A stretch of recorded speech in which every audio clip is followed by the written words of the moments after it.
everyone needs to be held accountable for what they do. And, I stole some money. It was identity theft type crime. I took some money from banks and financial institutions, not people, defrauded banks, and they gave me 10 years in prison. I was only expecting 2 at the most. Jonathan, only the government's allowed to steal. They steal from us all the time. I just wanted you to know that. Taxation is theft. So, so I'm vulnerable. I'm out in the middle of Texas and I get 10 years in prison. They immediately start placing me in United States penitentiaries because there's multiple levels of prison. There's lows and camps. There's actually a lot of people have heard about these club feds or, where it's these federal prisons where people golf and swim and stuff. Are you serious? Yeah, they have these camps up in the panhandle of Florida at the Air Force bases up there. Wow. Alabama, these federal camps, but I didn't go there. I immediately went to a federal penitentiary with, drug cartels and MS-13 gangs and, DC, gang warlords and terrorists and just mafia people. And, it was just the shock of my life, and I had to adapt and survive. Mm-hmm. And first off, I was very mad about my sentence. And, I immediately descended onto the law library and to understand my own case, understand the process and how I can correct and get remedy over that matter. So I just studied the law. Started appealing my key cases, didn't get any remedy there, appealed to the Supreme Court. They don't even hear it. They don't hear anyone's case, basically. And, I had to serve that time. And I was shipped around all across the country in these federal prisons. I mean, they ship you thousands of miles away from your home. It's tough. And, you have got to be mentally sharp and you got to be on your toes at all times. You have to, it's very violent. I mean, these federal prisons are extremely violent. Violence is almost every day. Matter of fact, in the news 2 days ago, the whole federal prison system right now is on a nationwide lockdown due to 2 inmates being killed in Beaumont, Texas, a federal prison in Beaumont, Texas, which I went to, the same federal prison. It's bad. It's out of control. The inmates run the asylum. Guards do not intervene or do anything, basically, except count. Wow. And it's bad. And, I had to grow a beard out and I had to work out every day. And, thank God, I didn't really get into any violence with anyone. Most people kept to myself, studied the law. I felt other people there were adversely affected like me, particularly African Americans in many cities. And you mentioned at the bunker, there's a place called the bunker now that you can go and have events there. And it's owned by the guy Cliff Gephardt, who owns Conservative Grounds. So we were at the bunker listening to your life story, and you had made mention that when you were in federal prison, oh crap, I forgot what I was going to say. Well, just being inside the prison system, it's I had to do everything I had to do to survive. You're in survival mode. I mean, when you literally go to the shower in these prisons, you have to go to the shower with your boots on.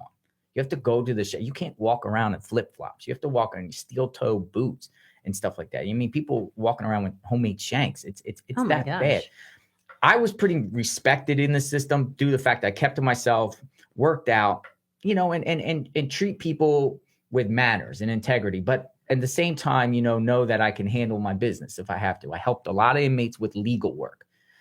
Joe Biden at the time. That's what I meant to ask. Was the Biden? So Biden was ahead of the. We all know that Biden. When we all hear that Joe Biden is a racist, he literally is, and I'll explain why. In the 90s, he was head of the Senate Judiciary Committee, right? The Judiciary Committee, they're the ones that implement all these federal rules, laws, policies, and procedures on the judicial level, right? Mm-hmm. He was the architect of the federal sentencing guidelines that, started the mass incarceration movement, right? So a lot of times in the cities, in all the inner cities, a lot of individuals, a lot of African-American men were selling crack cocaine, right? And they would have little amounts of crack cocaine, not on, just the palm of their hand, automatically mandatory minimums, 25 years in federal prison. Holy cow. Just on small amounts. And it ruined communities. In the 90s, it took men away from their children. It took men away from their families and thrown in prison. So there was hundreds of thousands of people with small amounts of drugs put in federal prison. And they were, they don't deserve that amount of time. You know, you sell drugs for whatever reason. And I understand drugs pollute and poison the community.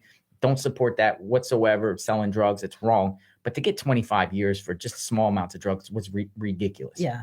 You know, so I would, you know, be in prison. I would help people. I would try to help people because, you know, I was adversely affected and I was like, I'm going to help other people too. Try to get out of this situation or try to get remedy, try to get some relief, at least get their sentence cut in half. Sometimes people, and I'm guilty of this too, sometimes people don't understand the ramifications of either like a bad police officer or a bad sentence if they haven't suffered that themselves. I used to think that people who had a bad cop story, I used to think that they were just full of crap. I really did. You're just making stuff up, whatever, until I had a bad cop story. And I love cops. I'm married to a cop. I had no idea there were bad ones because I'm married to a good one. So there's been reform over the years in the federal prison system, but the judges at the time were bound by the federal sentencing guidelines. They know it's ridiculous that somebody had this low amount of drugs and get 25 years, but their hands are tied. Their literally hands are tied because Congress creates these mandatory federal sentencing guidelines that the judges have to. It's very rare to go below the guidelines. You have to have extraordinary circumstances. You have to cooperate with the government. You know, you have to have these safety valves, and it hardly ever happens. So these people are serving a lot of time. Now, over time, and I'll give Trump credit for this, in 2016, he started these First Step Acts and incentive programs because he knew how ridiculous it was that these people were in prison and had incentives. Like, you could get your, sentence cut significantly if you get your GED in prison. Really? That's actually progress. If you work, work, or you take programs, like parenting classes and anger management classes, you take these successfully, complete these, you get an incentive to get out earlier from prison and stuff like that. So they're actually rehabbing them emotionally and mentally. Correct. And then giving them some kind of skill, or at least you can go to somewhere to a trade school now that you have a GED where most people can't.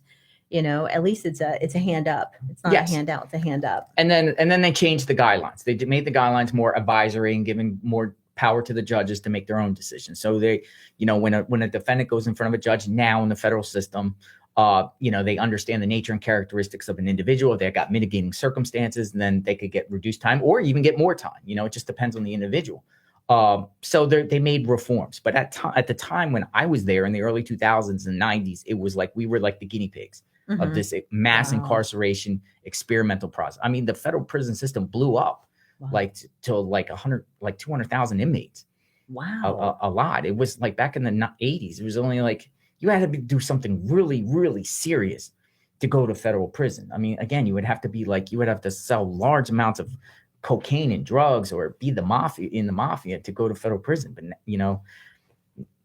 in the 90s and 2000s, they throwing everybody in there. I'm a nonviolent white collar crime, stole some identities and stole from financial institutions, and they throw me in a federal prison. Wow. Maybe because of the skill used. I'm shocked they just didn't hire you.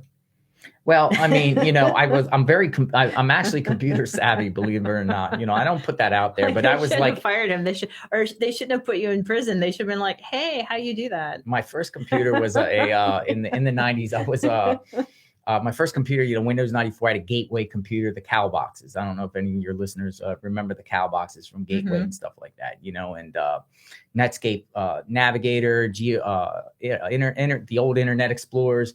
Back there, the browsers, and I loved computers. I was always fascinated with how computers and telephones, how the telephone system works. Really? And stuff like that. Yeah, it's a term called phone phreaking, PHREAKING.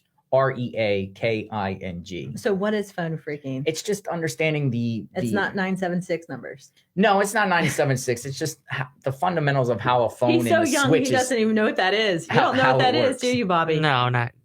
Oh my goodness. I had you on the cow boxes there. Remember the Gateway cow box? I used to go to the store and look at them on 19. I remember I had my first computer was back then was like an IBM ThinkPad 770Z. It literally, that computer at the time, because it was like one of the first laptops that came out there, like one of the first ones, it was like $15,000 at the time. Wow. They were expensive back then. Yeah, I learned on a Windows 98 ThinkPad. Yeah, I remember that. Yeah, and every year they devalued like big time. Like now you can get a pretty good computer for $2,000, but back in the day they were like over $10,000.